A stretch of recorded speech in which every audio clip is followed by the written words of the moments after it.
هاوی خشته باز مې په ولاړو غرو پرواز که خاص نظر مې د کابل په طرف ساز که په کابل کې پخوا یو دوه خانانو په کندهار کې د یو نومو سمندر او د بل نومو کلندر. دا سمندر چې و نو دا د شیرینۍ پلارو او کلندر چې و نو دا د مومن خان پلارو. نو د مومن خان د پلار کلا چې و دا په غره کې وه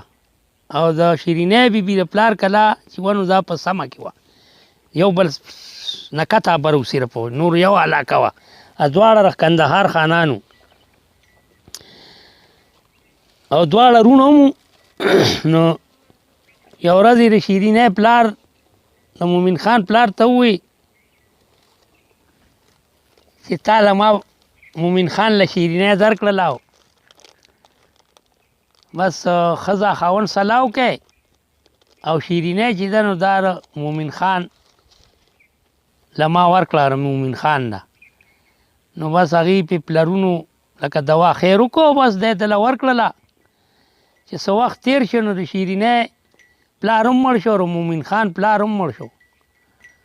خو په دې مومن خان باندې لږه غریبي راله او د شیرینۍ رونه چې وو نو دا مالدار وو. په ده غریبي راله او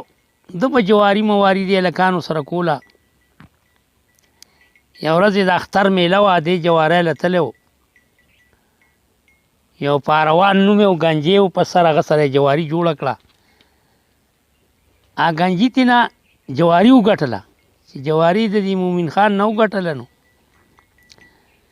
مومن خان ورته ویې هلکه لږ ایثار شه پاروانه زه ځمه چې د کوره نور مال راوړم نو نوره جواري به وکړو لبه به کوو در ماښامه. وی لږ ایثار شه چې د کوره راوړم مال. او ګنجي دا خبره ویستله د پمه نوره نه کوم جواري خلاص شوم د غمه مال مې وګاټو په دې کومه ماشه په کلار به یمه ناست نه یمه بدماشه. دی باس جوړ کړو نو د ګریوان ته د ګنجي واچو لاس چې د ګنجي لاس ګریوان ته د مومن خان لاس واچو نو ګنجي یې ووو چې ولې جواري نه کوې مال دې وګاټه اوس جواري نه کوې چې ویې وو. نو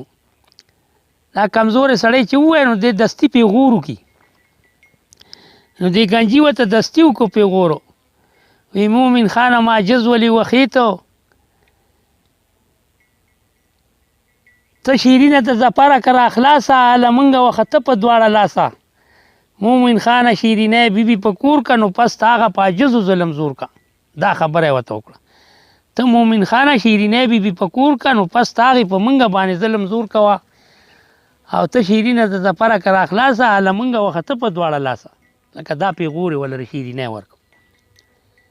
نو بس دی کور ته راغی ګنجې خو ده پرېښوده چې کور ته راغی نو مور ته یې وی لړه شه شیرینۍ مور ته وایه چې شیرینۍ راکړی مونږ له. نو هغې ورته وی بچې دا ته څه وایې شیرینۍ بیبي د شاله مونږ شړی یو شلی کله برابر لري د شال هغې مثال خو د شال دی مونږ شړی یو مونږ باندې نیستي راغلې ده. وی نه بیبي دا ماله مور پلار کړې را پلار زمونږ هغې را کړې را دا خو زما ښځینۍ را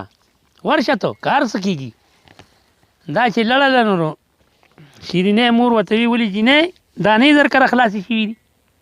دانو لرالې چې د مومن خان دا مور ورکړې لړه. نو دې ورته خوله جوړه نه شوه چې شیرینۍ راکړې دی ورته ونه وي. دا راله او زوی ورته بیا وی بیبي سي وی ما ته یې خو وی چې ته دانو لرالې که وړو لرالې. وی ورته وایي چې وړو له دانو نه نیم راغلې شیرینۍ پسې راغلم شیرینۍ راکړه. نو دا چې بیا لړله نو دا ظفرخان او دا رونه هم ناست وه مور هم وه هغې ورته بیا وی جینۍ وړه در کره خلاص شوي مومن خان مور ته وي وی وړه را کره نه دي خلاص شوي مومن خان رښتې له رالېږلې چې جینۍ راله راکوې واده. نو ټول رونه غلي شو او تو راتو شو چې مومن خان زمونږ به چوکرې چا زمونږ خور غواړي. او مور یې څه زورنه مورونه وکړله خو مشر ورورو د دې شیرینۍ چې د هغه نوم ظفرخان و ظفرخان هغه رونه وزورل هغه رونو ته یې وی په کلاره کښېنئ وی دا زمونږ پلار ورکړې را د دې نه ټول خلک خبردار دي چې دا د مومن خان چلغه لره او په غلطه چې څوک ورنه کوي جواب زه به وله جواب ورکومه چې دا غواړي نو زه به ورته سوال کړم او راضي دي او چاچی خپه نه شي مومن خان ته وایه جمع دومره زر کا خوب به هله د شیرینې په بستر کا و کچرې چې را بار کې امانت سور پالنګ به د شیرینې کې اوچته لکه و کچرې به په اسونو راوړي د مال نو شیرینې بیبي به وکړي دا مونږ خو تاله درکړې ستا ښځه خو چې یوه کچره زمونږ د رور په سر ورسي د سرو وی مومن خان ته وایه جمع دومره زر کا خوب په هله د شیرینې په بستر کا چې را بار کې و کچرې امانت سور پالنګ به د شیرینې کې اوچته لکه ډولی به د شیرینې هغې اوچتی داسې هغه رور یې ورته داسې شرط ونیو نو بس چې را مور یې لړه نو مور ورته وی بچی هغه خو دغسې شرط ونیو هغې وی ښه وی بس بی وی دا مال هندوستان کې شته او دلته نشته وی بس هندوستان ته به ورپسې ځمه او د داسو چې د هغې اس شپږ ګزي نامه وه وي شپږ ګزه به هغه اس ټوپ و وي شپږ ګزي نامه وه مسافره د هغې اس چا به روان نو شپږ ګزه به وي هغه ټوپ و نو د کلا چې و نو دا غره کې وه او لاندې ترې نه باغ او کلی چې و لاره شیرینۍ و د په هغې کلي لار وه چې دی کلي ته راکوز شو او دی پاس سور نو خلک خبر و ټول کلی چې مومن خان هندوستان ته ځي نا شیرینۍ خپل باغ ته را وتې وه په ټال یې ځانګله او چې ده داسې ولیده نو دی په لار راته نو هغې ول اواز ورکړ دی ورته ودرېده نه نیغ ته وی که ته زما را کاکا زوی نو خدای دې دې د که نه پاتې کړمه یې نه ته ودرېږه نو چې دی ورته ودرېده نو هغې ورته وی زه به خپل مال درکړمه او په هغې کچرو به ما واده کړي خو د رونو نه به پټ درکړم او هندوستان ته مه ځه هغه په ده مینه وه ده ورته وی نه ستا په مال زه تا نه وزنو ستا رور ما ته شرط لګولی دی او ستا له رور له چې زه وکچرې مال راوړم نو بس تا به ترې وکړمه بس زه ځم هندوستان ته آس موار پرې رواږي هغې ول آس نیولی و چې ته به نه ځې زه به دله مال درکړمه د دې رونو نه پټ خپل او په هغې مال به ته ما وکړي خو بس ده ورته وی نه بس دې اس پرېښودو دا جذب دغسې پاتې شو او دې ترې روان شو چې دی لړو ده مزل کو نو وی کله راشي آبادی خوشي ځنګلې شپږ ګزي کولې دا رنګې مزلې په اومه اتمه ورځ دی په هندوستان ته ور داخل شو په میرا چې ګوري نو د ښار نه یو ډولی راووته چې په اوښ باندې سوره راو ډولی پسې جړا راو ماښام دی ډولی د ښار نه ځنګل ته ځي غره غاړې ته ته تپوس وکړو چې دا ډولی پسې جړا څنګه را ډولی پسې خو خلک خاندي دا جړا راو نو یو سپین ګیري ورته وی دا د اوښ د پاسه چې دا بره نو ګل خوبان یې نامه د مسافره دا د دې باچا لور ده زموږ د دې باچا لور ده د هندوستان او دا خامار په دې ښار عادت شوی دی دې باچا ورسره یو لوس کړی دی چار بنده به درکوم په هره ورځ او په دې نور ښار به مې نه کوي غرض نو یو بندار ماښام به دې باچا ورکو سلسله جاري وه نن لمبر د باچا د لور راغلی دی نو دا سوره چې د اوښ د پاسه بره نو ګل خوبان یې نامه د مسافره دا باچا لور ده دا ځنګل ته خامار له دا موارې چې نیولی دی نو دا خامار نوکر دی هغه خامار دا به خوري او دا یو تونګ ډوډۍ به خوري دا اوښه به خوري او بس بیا به بل ماښام وله بل سړی ځي دوی دا څنګه خامار دی د سره خو سفر هغه شي لینده وو بس دی روان شو دا خامار ټول خلک چې واپس شي ډولی نه یو ودو چې هغې پورې به لړل نو بیا به هغه خامار نوکر وی واپس دی کیني خامار به مړه کي خلک به ترې واپس شي او ده پسې د خامار نوکر ډېر اوازونه وکړو خو ده ورته وی مه چغې وکړه وی خامخا درځمه زه د ډولی خواته نو خامار نوکر یې دباو کو مومن خان دباو کو وی خامخا درځمه زه د ډولی خواته وی چغې مه وکړه چې دی لړ نو هغه یې ووو خامار نوکر اوري ده ډولی ته ننوته هغې کې جینۍ ناسته وه چې ده ورته وکتل دی پې هم مین شو په دومره جینۍ مینه کړه الله پاک دې جینۍ ورته وي مسافره تخته خامار خو پردی خونه روانوي زه خو وله پلار رالېږلی ما به وخوري او ته څه له ځان وینو کې دغه کوې وجنې او تخته واپس ځه ده ورته وي پرېږده چې تا سره مې ګډې وینې ځي او چې ګډوډ مې تا سره خامار وخوري نه ځم وی رون دې ساس کا د ګلو لختې تېرې شوي دي په ما بې درېغه سختې ستا په غېږ کې به لږ شمه د مګیرو هغه وخت کې مې د خوب را بیدار کا کم سختې چې خامار راځي ښارو وی کم سخت چې خامار راځي خارو دی بس پاډولای کې دته پتون مات کو دی وده شو وی مومن خان ستړی پرېوته بېغمه سرګومه وي لنډه دا چې شوه پې شپکه لاره شومه د خامار د راتلو ورځ شوه ردي جینۍ د اوښکو سترګو نه به اوښکې تویېدې هغه رب مومن په بشر کته پایېدې د وی کې نه باران نه هغې چا اوښې د په مخ توی شو چې دی را پاڅېد نو دې جینۍ ته یې ولې جاړي وی بس خامار راغی را روان دی شور کوي نو دی خامار نه د ډولۍ نه راووت دا مومن خان او لینده کې ورته غشی کېښودو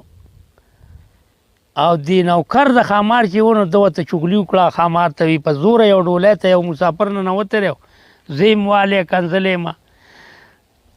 نو وي تور خامار به دغه زه به غرغړې کړي ګل خوبانې به سلګۍ وړې وړې کړي اخر دا چې خامار راورسېد نو ده ورته وي مومن خان په لاول سلام واچو بیا ورته وي پس ته سلامه دا خبره ده چې موږ به پاللي لیږي ښار ته تا له زه منت له راغلی یم چې نن مېلمستیا به نه خوري دې خامار ته او بس موږ به پاللي واپس لیږي د باچا را لور او ما زه مسافر یم تا له جرګه کې راغلی هغه ورته وي د نوکر سره زما دې کړې چیړه تا به زه کومه په دې ځمکه اخېړه د نوکر منت مې نه راځي په کارو زه به خپل دغه کومه خپله مېلمستیا به زه خورمه زه منتونه ماته مه کوه هغه منتونه نه اورېدل نو بس ده ورته وي بس ګزار کوه نا خامار وي خوله د زخرو ډکړه که خناس او مومن خان ورته ولاړو ډال په لاس چې زخر یې په ده راوویشتل نو ډال ور واغستو ډال وي ور واغست نو زر ده په ځمکه راښ که په خاورو کې هغه ډالو او ور ده مړ کو مومن خان ورته وي اوس زما لمبار دې ټینګ شه په میدان نو په غشي کې لینده کې ورته غشي کېښودو او په لینده کې ورته کېمانډه زنګون وي زنګون یې لندې له ورکړو یا لندې د راښکو سره کړه برغه چې غشی یې ورخلاص کړه نو خامار په تندي ولګېد جوخ بس د خامار غوړ زنګونه کړل او خامار مړ شو خامار د مړ که ټولې بچی نه چې مړ کولی چې مړ یې که نو ګلخوبانې ته یې زه چې ځو شپه په شپه نو بس ګلخوبانې ته مخکې واو دی ورپسې و چا په کور نه نوته که نه نو دی په بله کوڅه تې تاو شه پټ شه دی او بل چا حجره کې شپه تېره کړله ګلخوبان خپلې کمرې ته چې لړه اوده شوله نو دا اوده را مور سار کټ له راځي جاړي وته چې یاره لور خو مې خامار خوړلي چې تش کټ ته خو جاړم چې ویې کتل نو جینۍ کټ کې ملاسته وه باچا پسې لړله وي راشه وي تور خامار به خاریه کي یو نوالوي یو نوړی به یې کي جینۍ خو را تښتېدلې خامار خو به کارېدلي خو به یو نوړی کې ټوله خاریه داسې باچا و چې خامار نه ټوله بچۍ یری ده نو باچا وزیران جمع کړه وي ورشئ خامار ته وایه سلامونه ورته وکړئ ورته وایه چې سبا له به 2 بنیان درکړو چې وزیران لړل نو تیاره وه خامار د مرګ او په حساب دی نه وپوه چې دی ګنې مړ دی رالل واپس وي خامار باچا قربانې شم نیمه شپه چې خوراک وکړي هغې ځای نه دی وي هغه ځای کې هغسې پروت دی وي دغه دا خامار کارېدلی نه خبرې کوي نه څه کوي نه کوي چې بیا لږه رڼایي ولګېده نو مشر وزیر یې ولېږوي ورشه چې لړه داسې نږدې شه نو هغه وینو کې مړو پروت نو وزیران وینې تورې ویستې مړ مار پسې او وینې دغه کړې او ده خو تې غوږونه پوزه وړي ځان سره د مومن خان او نورې مار ته څه نه وویلي او غوږونه پوزې یې تې پرې کړي وو لږ لږ هغه یې ځان سره ایښي او دی تورې لړي او باچا له دې خامار او مړ کړه باچا انعامونه ورکوي جینۍ ودره کټ کې باچا انعامونه ورکوي چې دی پاسېده دا پاسېده او ویې کتل نو پلار وي دا سري دا ګڼه سره وي دا خامار وزیرانو مړ کړی پلار ته وي انعام بس کا وي وزیران د نه مال علي ارامو د دې خامار دشمن مومن خان دی مېلمه مسافر دی دا وزیران د نه مال علي ارام وي ښه څوک دی وی بس په دې لارې به دې ښار نه به اوس وځي پاس سور به چې تپوس نوکران وکړو نو وزیرانو وي ښه به دی را واپس کړي چې یو وزیران ورپسې لړل وي ودرېږه پلان کیا ودرېږه باچا رې غواړي ها چې ورپسې راوګرځېد تورې ورپسې ویسته باچا ماته څه وایي راویځغلول وزیران ها وزیران وي مونږ خو مېلمه مسافر روزغلولو شیرینۍ ګل خوبانې ورته وي څو کسه شران وزیران پسې خبر کا ورته وایه روی د خدای مؤمن ته ورکا پس د هغې به راستون شي مسافرو که په زوري ټول لښکر به کې کس کرو وي هغه په منت راړوی بیا مشر وزیر ورپسې ولېږه هغه ورته وي مومن خانه د خدای روی باندې باچارې غواړي را واپس شه چې دی را واپس شو وي مومن خان له روی ورکه د پاک ربو مومن خان زر راواړو داس چلبو چې راغی نو باچا ورته وي دا مار تا وجلې دی یو ما نیکي کړې ده خدای لپاره وي ما باچا ستا لپاره نه راکړې ما د خدای لپاره نیکي کړې دا ښار مې ترې خلاص کړی دی وي تا سره څه ثبوت دی دا غوږونه پوزه مې ترې پرې کړي ورته باچا له ورکړو باچا یقین راغی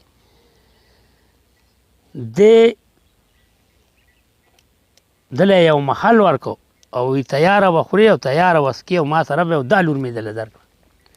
نو ده ورته وي لور مې دې په کار ده چې بس تا راله راکړه وبه یې کړمه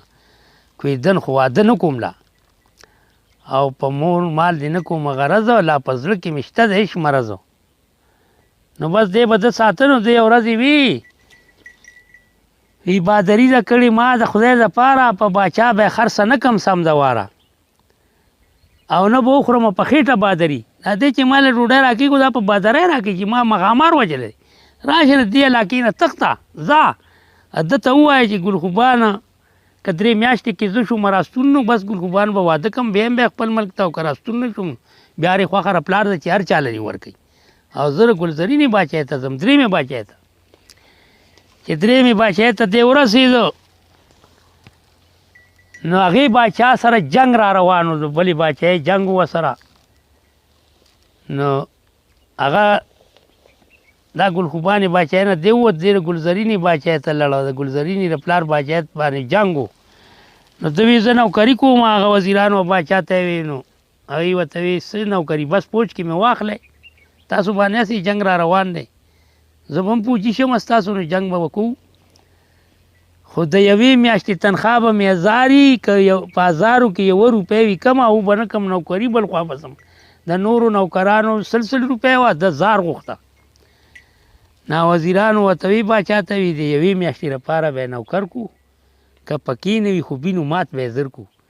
ځکه چې ده کې به څه خوبي چې دی 1000 روپۍ میاشت اخلي نو باچا ورته وي بلکل په موږ جنګ را روان دی نو زه د 1 میاشتې لپاره به یې نوکر کړو او که خوبي پکې نه نو بیا به یې زر مات کړو نو دی په سلا نوکر که ده ته وي بس ټیک ته ستا 1000 روپۍ میاشت وه او بس جنګ شروع شو ده باچا ته وي چې ما له 100 کسان د غورې غورې پوج راکړه زه پوهېږم هغه پوج پوهېږي را جنګ پوهېږي ښه مړه خو چې یو 7 ورځې جنګ یې وکړ سپک بزدي به یې داسې په دشمن پوج کې ورخلاص کړو پرې به یې غوسې کړې نو هغوی په تېښته وتښتېدل جنګ یې بیل هغوی ده وله جنګ وګاټه چې جنګ یې وګاټه نو باچا ته پته ولګېده چې ده خو رښتیا 1000 روپۍ میاشت غوښته دا خو ده کې لیاقت و ځکه یې 1000 روپۍ میاشت غوښته وی داسې خلک خو وي د ځان خپلول غواړي نو لور یې وله ورکړه وی کرې خوښه یې مسافره نو وي دا لور درله در کومه ګل خوبان ګلزرینه نو ده ورته وي لومبی واده به زه د ګل خوبانې کوم هره بل باچا لور ده نو ده ورته وي پلار ورته د ګلزرینې وي خوار نه چې دواړه ودونه دله یو ځای کړم په یو ورځ کړم نو ده ورته وي ولې مې نه راخوښه نو دواړه وي زه شابه وي د ګل خوبانې پلار پسې لکه باچا پسې خط لیږم چې مومن خان واده غواړي په پلان کې ورځ په 4مه ورځ واده غواړي مومن خان نو قاصدان یې ولېږل ګل خوبانې باچا ته دی ګلزرینې پلار باچا وی د مومن خان 2 ودونه دي او په 4مه ورځ مومن خان واده غواړي نو هغه لور ته وی ورګه زه د لور نه تپوس کوم ګل خوبانې پلار ته وی زما نه تپوس مه کوئ په 4مه ورځ دې راولي جنجان لکه چې واده کوي مومن خان نو زه خو خوشحاله یم او زما روک شوی یار ما ته میلاو شو د 2 ودونو په هندستان کې د 2 باچانو لوڼه یې ودولې او په دغه ورځ یې د ظفرخان دی نوکر و رمیخو چې هغه رمیخو نه تنګ شو ظفرخان رونو به وو نو هغه وی راشه هندستان ته تخته د دینه پټه دی خو تا پرېږدي نه وجني نو د شیرینۍ را کور سړی و ځکه د رمیخو مزدور یې و که نه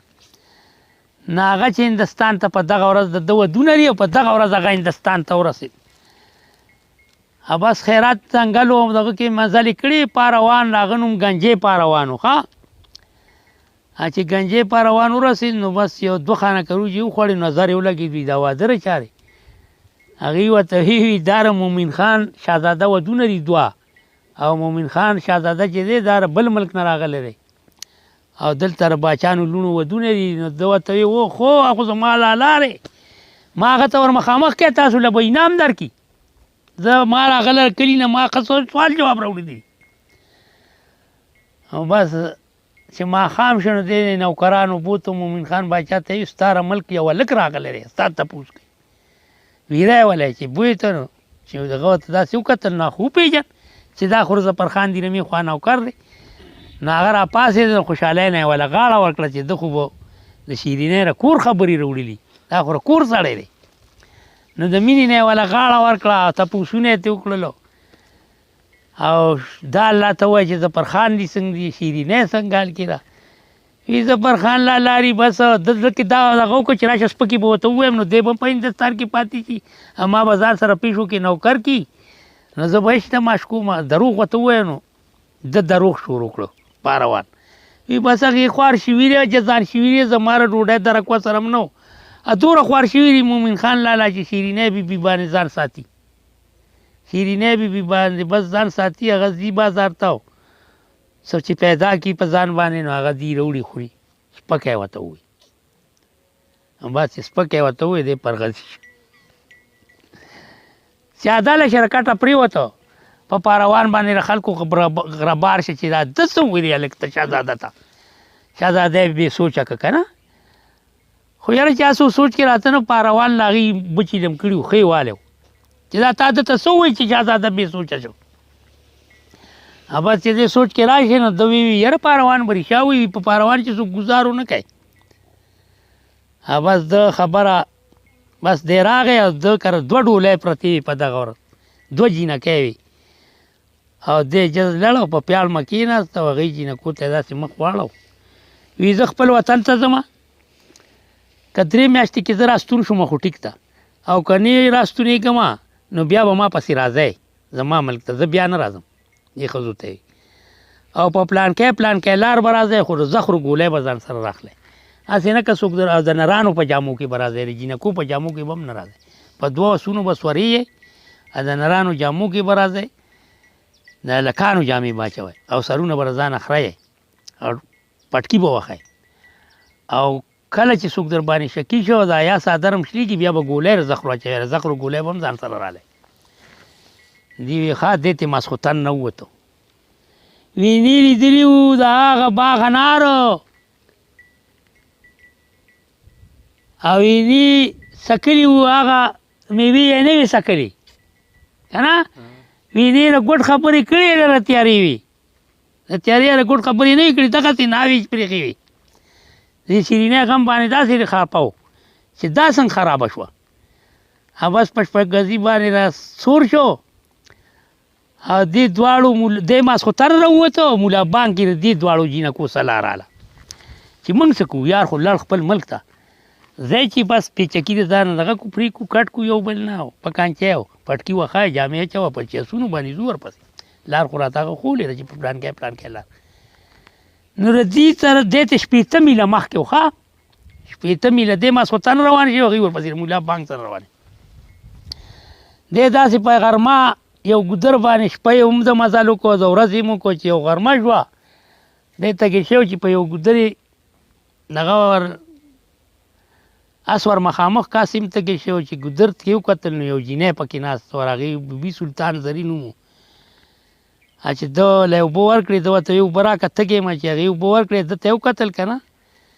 دې روانېده نو کیزه ونیوه بي سلطان یې زرو هغې ته ویې تش دیدن دې په ما داسې کانې وکړې د پردو خپلو دې کړمه لاس په سره پاس در په سره سورېږم ما بیا یې خپل ملک ته مومن خان ته یې مومن خان ورته ویې زړه بهر نه دی چې په وشمارم زخمونه هندرون زنګې مې دی پر هر پرخرو ما پرېږده او تا سره زما دا لوز دی چې سبا غرمه دې ځای ته راځه په دې به جوړه آسونه راشي 2 او هلکان به پې سواره ورباندې برو نو پام کوه به زما ښځي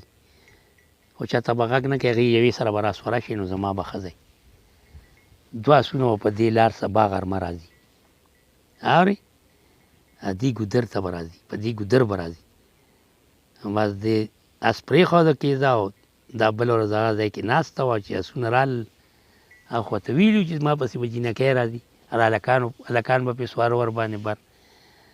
بس دا ورپسې هم سواره شو ورسره دی چې څنګه د شپې ورسېدو نو ده وی راشه په بیبي شیریني کومه امتحانه که چېرې د ګنجي دا خرابوي نو د ګنجي په روان حال به صحیح او که دې وایي چې رونو پاسه یې غل دی نو بیا واپسې به ترې راځم په خدای توکل دی نو ده نه ورونه چاپېره پراته وو د شیرینۍ کره واوړېد ښه وی شیرینۍ بیبي منځ کې وراګیره او کټونه چاپېره امانت پراته وو چاپېره دی منځ کې ګیره وره دې کټو ادېره کټونو لاندې د رونو تېر شو هغې له په سینه سر